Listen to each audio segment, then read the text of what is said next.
Keto Built fam in the house. How are you guys? Mr. and Mrs. Fox would like to welcome you to our house. What we want to do is we actually want to show you guys what one of our favorite little treats are. Very ketogenic, very keto. It is the Fathead Pizza. And the thing that I think we like most about this particular pizza is the fact that, like a lot of things that, you try to convert over to keto, not all of them are a hit, right? So there's some differences in flavor, texture, consistency, things of that nature. However, with the Fathead Pizza, when you make this, and really what you're doing is you're making the dough, and then putting all your good ingredients on top of that. But with the Fathead Pizza, that dough that comes out it is perfect. It's a thin crust. Depending on how long you bake it, you can get a little crispier, but it really is delicious. And again, with the ingredients that you put on top, and here tonight, I think, what are we doing, babe? We're doing barbecue chicken. What are we using for the barbecue sauce? Bam! Sugar-free! This is actually good. We've made this before. And we are doing, for the ingredients of the Fathead Pizza itself, wifey, it is 2 eggs. That is cream cheese, right? Cream cheese. How much is that? Say it out loud. 4 tablespoons. 4 tablespoons. That is coconut flour. This stuff is amazing. 1/3 cup. 1/3 cup is in that bowl, and here to the left, to the right of that bowl, is the mozzarella. Mozzarella. How much is in there? 1.5 cups. 1.5 shredded. cups. Shredded. And there is a way in which you combine these. And since you're the guru behind combining these, because I've actually never made it, I've only enjoyed it, and so I'm actually learning tonight from you, which is good, because then if ever I'm here by myself and I want a Fathead Pizza, I can do it on my own. So what we'll do is, wifey, I'm gonna record you actually making this thing. Is that okay? Because we've got a few good close friends of ours that are just starting the diet, and quite honestly, they're really trying to figure out the kind of the meal prep, what they can have, the ratios. And how to get all those things in, and giving up some of your kind of favorite foods, which is really something you don't have to do on this diet. It's more of a lifestyle choice. It's more of how you eat overall, and to hop out of ketosis for a minute or two and enjoy, a pizza that's not Fathead. You can do that. However, if you make this, you will truly enjoy this, and that won't necessarily be where you kind of hop out of your diet or your lifestyle, so to speak.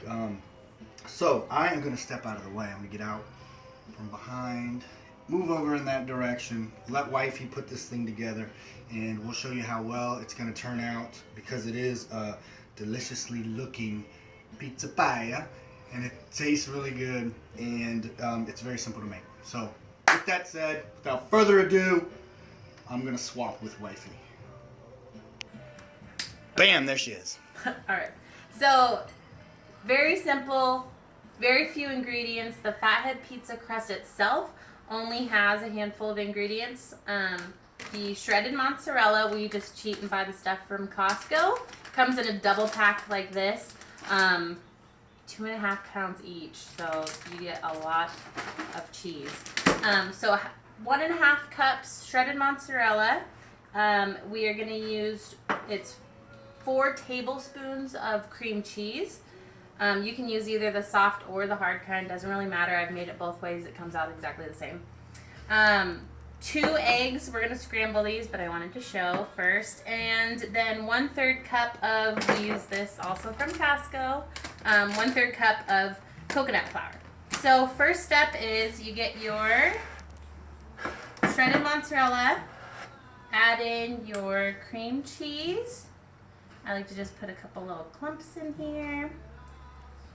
The next step is probably the strangest step. I at first did not want to do it this way, but saves time. So next step is we microwave it. So we microwave for a total of 1.5 minutes. Halfway through, you're going to want to stop, stir it real good, and then put it in for the remainder of the time. You do not want to over microwave it, because you're not trying to get crispy cheese. You just want everything to be melted. So let's head over to the microwave.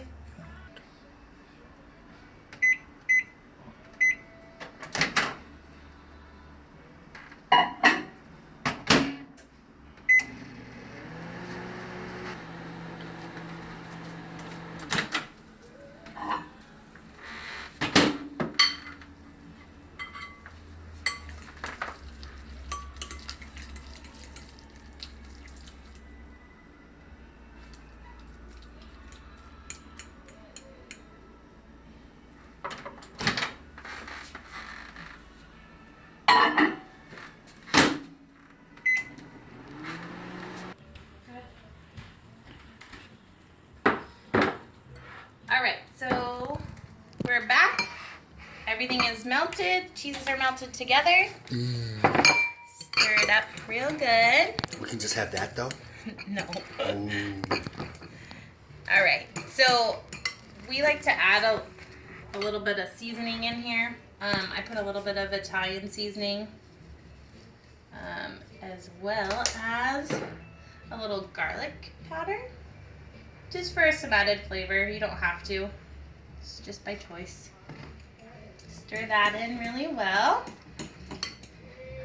Next, we're gonna add in, it's very cheesy as you can tell. We can just have that? No. Add in your eggs, so make sure you whip them up real good.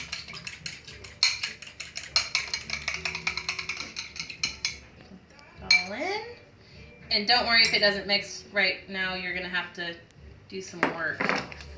Next is the flour. You just dump everything in. Don't worry about what it looks like right now. You're gonna get dirty here in a second.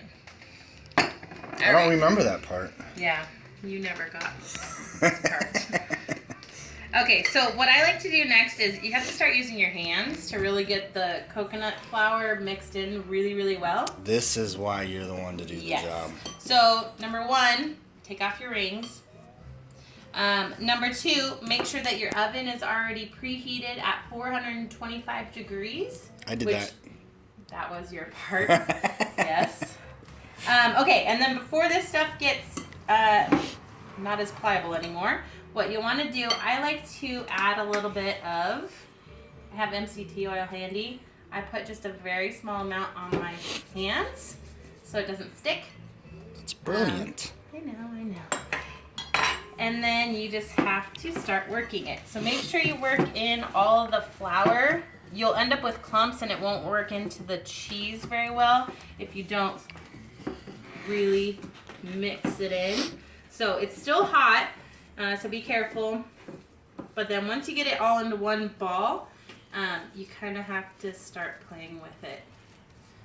This is where you can make sure that you're breaking up the big pockets of coconut flour, but also the seasoning that was in there. Remember, it didn't get mixed in very well.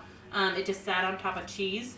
So make sure you're mixing this in really, really well. I just keep kind of folding it into the back. Now you can see, you want to come closer, it's a pretty good, well mixed, seasoned obviously dough, and this feels just like regular pizza dough. Like we've gotten pizza dough from Trader Joe's.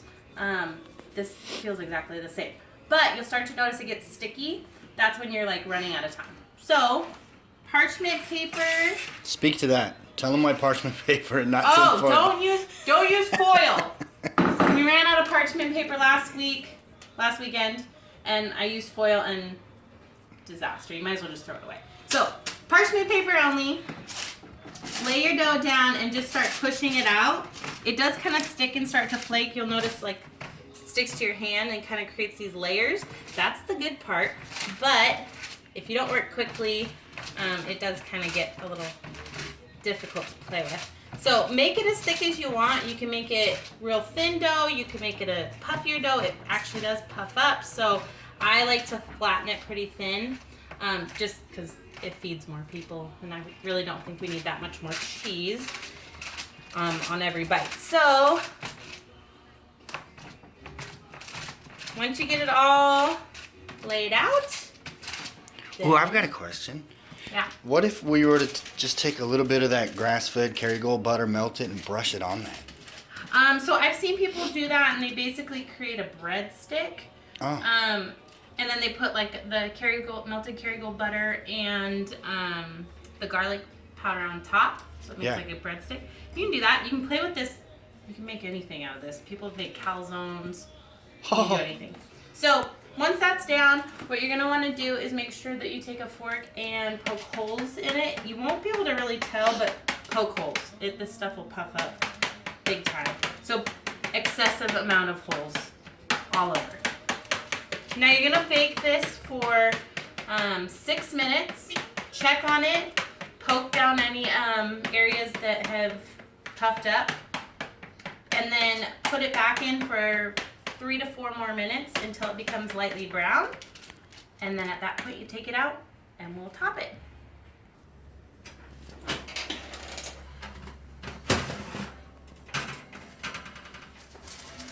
So that's been in there 6 minutes and it's 6 minutes. starting to brown a little Just bit and starting puff up to- some. Yep. This one actually did pretty good. I must have poked enough holes the first time. All right, Oh, I saw all that love you put in it. 3 more minutes. All right, we're back. Pizza is out of the oven. You don't even need to let it cool.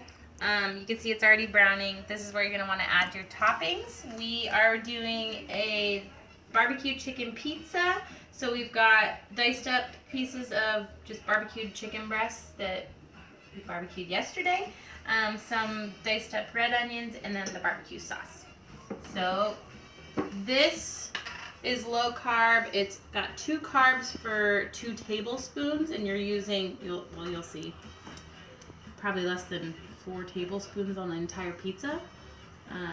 So even if you sat down and ate the whole pizza, which I know you probably could, I would crush that whole pizza. you're gonna end up with maybe, maybe 4 to 6 tablespoons max. So just generously apply all over the pizza. And all you're gonna do once you've got all of your desired toppings is you're gonna pop it back in the oven.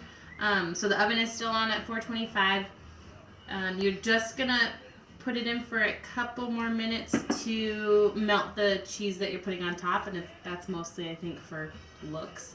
And nobody likes cold pizza. That's not true. Nobody likes cold cheese on a hot pizza. Cold cheese on a hot pizza, yeah. So I put that, sprinkle on as much. We're gonna use all the chicken because I don't have anything else to put it on. And then some of the onions. Now we've made this with the barbecue sauce. We've made it with regular lower carb, as low as carb as possible, marinara sauce, spaghetti sauce, I guess. And we've made this with just regular olive oil. All are great. All right, and then you just top it off with one last pretty handful of Parmesan. Now, in this particular case, we've not weighed out to the nth degree the macros. Nope. But This was I was craving pizza and I wanted it now, so. so Mama gets pizza So that's now. what we got. All right, so that's all ready. I'm gonna throw it back in the oven for a couple more minutes until everything melts, and then we'll cut it up and test it for you. We got some bacon to put on that? No? No, not this time. Next time. All right. And that is what is commonly called Fathead Pizza. And it looks delicious. It looks absolutely delicious. So the thing is we've done, how many of these? 3? We've done 3? Yeah. This is number 4. Actually, number 3 don't count because we did that on tinfoil and we were literally, We lost that one. Yeah, that was man down. So the taste test. That's fresh out of the oven. This is hot. This is really hot. This is gonna burn me. Let's cut. Come back. Let's come back. Get it, buddy. Little keto kiddo. That's the keto kiddo. He's hungry too. Get it, mister. Alright. Alright. We're good with the magic of editing. This bad boy is ready to go. Now, I will say that the most delicious aspect of this has everything to do with the consistency, the texture, and just the flat out realness of the dough. It is dead on pizza. It is good. Bless you. It's delicious. Ooh, steam's still coming off. Oh yeah. We didn't wait a long time. No. But that's good. That's real good. So this is my pizza, right?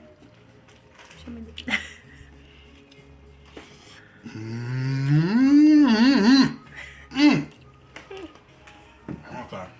That's good, babe. You did a great job. I'm gonna do the next one. Okay? Yeah, right. I'm doing the next one. Okay. Next one's on me, y'all. Thanks for staying. Thanks for watching. Thanks for playing. Thanks for listening to us talk. Y'all have a good day, and we'll see you again soon. Cheers. Cheers. Say cheers, kiddo. Say cheers, Kingston. Say bye-bye. Bye-bye. He wants some of this pizza. He's eyeballing. Yeah. He's just tall enough. Say bye-bye. Yep. Mm-hmm. Mm-hmm.